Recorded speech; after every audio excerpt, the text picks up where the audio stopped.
मासूम गौरी अपने छोटे से घर की रसोई में चुपचाप खाना बना रही थी। उसके माता पिता की कई साल पहले एक सड़क हादसे में मौत हो चुकी थी। तब से वह अपनी चाची के घर रहती थी। चाची उसे बेटी नहीं, नौकरानी की तरह रखती थी। सुबह से रात तक काम करवाती, लेकिन गौरी कभी शिकायत नहीं करती थी।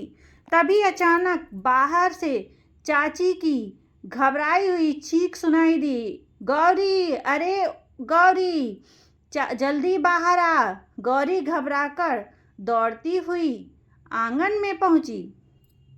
उसने देखा कि चाची के साथ एक अनजान उम्रदराज आदमी खड़ा था। उसके चेहरे पर अजीब सी मुस्कान थी। चाची ने बिना किसी भूमिका के सख्त आवाज में कहा, मैंने तेरी शादी तय कर दी है। अगले हफ्ते तू इसी आदमी के बेटे से की दुल्हन बनेगी। गौरी के हाथ से पानी का गिलास छूटकर टूट गया। उसकी आंखों से आंसू आ गए। उसने कांपती आवाज में पूछा, लेकिन चाची, मैंने उस लड़के को कभी देखा भी नहीं। चाची गुस्से से बोली, देखने की कोई ज़रूरत नहीं, जितना कहा जाता है उतना ही कर। गौरी ने गौर किया कि रिश्ता लेकर आए लोग बार बार लड़के की बात टाल रहे थे। जब भी वह पूछती, लड़का कहाँ है, हर बार नया बहाना मिल जाता। कोई कहता वह शहर से बाहर है, कोई कहता उसे ज़रूरी काम है, लेकिन किसी ने उसकी तस्वीर तक नहीं दिखाई। यह बात गौरी के मन में शक पैदा करने लगी। दिन बीतते गए, शादी की तैयारियां तेज हो गई।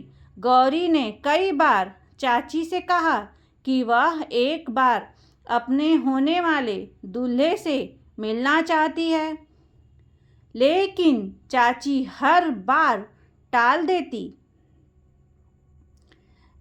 उधर गांव में भी कुछ लोग आपस में फुसफुसाकर परिवार की बातें करते थे, लेकिन जैसे ही गौरी उनके पास पहुंचती, सब चुप हो जाते।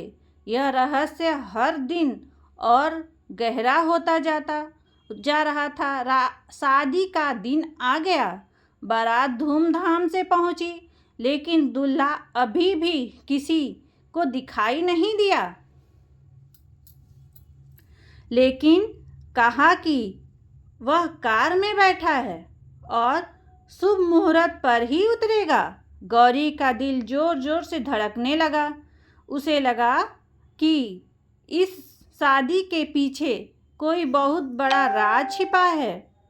आखिरकार जब जयमाल का समय आया, तब दूल्हे को मंच पर लाया गया।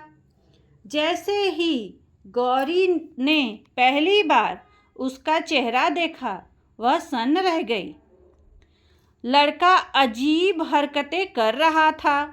वह कभी जोर जोर से हंसता, कभी बिना वजह चिल्लाने लगता, कभी अपने ही कपड़े खींचने लगता। तभी वहाँ मौजूद कुछ लोग धीरे धीरे सच बताने लगे। असलियत यह थी कि लड़का मानसिक रूप से बीमार था।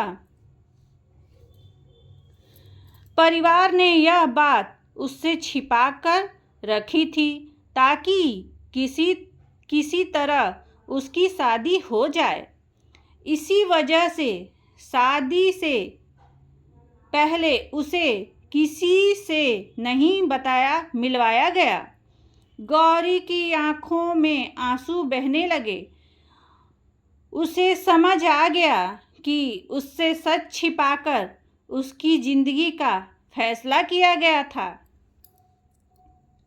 लेकिन गौरी ने अपने माता पिता की सीख को याद करते हुए अपने पति का साथ नहीं छोड़ा। वह पूरे मन से उसकी सेवा करने लगी। समय पर दवा देती, अपने हाथों से खाना खिलाती, उससे प्यार से बात करती और हर दिन भगवान से उसके ठीक होने की प्रार्थना करती थी। उसकी सच्ची सेवा, धैर्य और प्रेम असर धीरे धीरे दिखने लगा। कई वर्षों के इलाज और गौरी की देखभाल से उसका पति पूरी तरह स्वस्थ हो गया। स्वस्थ होने के बाद उसने पिता का कारोबार संभाला और अपनी मेहनत तथा समझदारी से उसे नई ऊंचाइयों तक पहुंचा दिया।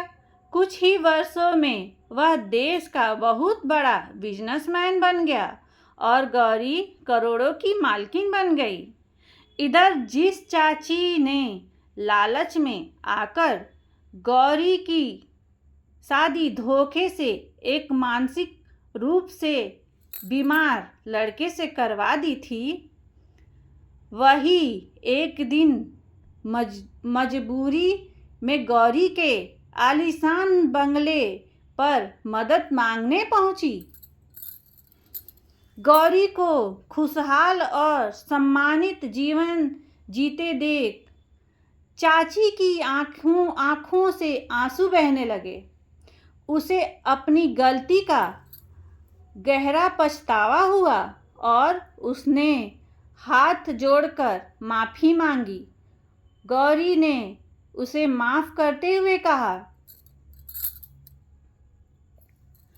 कि किस्मत धन से नहीं बल्कि उसके अच्छे कर्म और सच्चे प्रेम से बदलती है। उस दिन चाची को अपनी सबसे बड़ी भूल का एहसास हुआ कि जिस लड़की की जिंदगी उसने लालच में बर्बाद करनी चाही थी, उसी लड़की के प्रेम और सेवा ने एक मानसिक रूप से बीमार इंसान को भी फिर से खड़ा कर दिया और वही इंसान आगे चलकर बहुत बड़ा बिजनेसमैन बन गया। धन्यवाद। अगर कहानी आप सभी को अच्छी लगे तो मेरे चैनल को लाइक, कमेंट, सब्सक्राइब ज़रूर करें और हो सके तो शेयर भी कर दें।